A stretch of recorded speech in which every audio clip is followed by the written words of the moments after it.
Friends, ఈ రోజు మన స్టోరీ టైమ్ లో మనం చూడబోయే కథ సింహం కథ. అనగనగా ఒక అడవిలో సింహం ఉండేది. అది ఒక రోజు ఆహారం కోసం వెతుకుతూ ఉండగా ఒక కుందేలు కనిపిస్తుంది. కుందేలు చాలా బాగుందే, దాన్ని ఎలాగైనా పట్టుకుని చక్కగా భోజనం చేయాలని అనుకుంటుంది.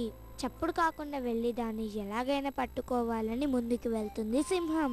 అలా వెళ్లి పొద పక్కనున్న సింహానికి ఒక జింక కనిపిస్తుంది.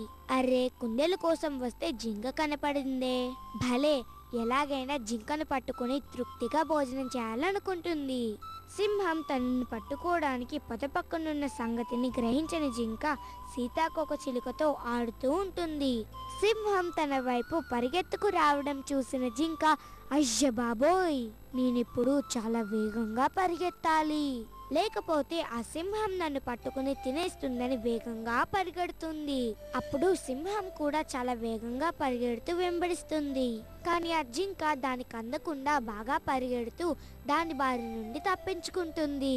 అప్పుడు సింహం బాధపడుతూ, జింక తప్పించుకుని పారిపోయిందే, పోతే పోనీ, కుందేలుంది కదా, దాన్ని పట్టుకుని హాయిగా భోజనం చేద్దాం అని అనుకుంటూ వెనక్కి వెళ్తుంది.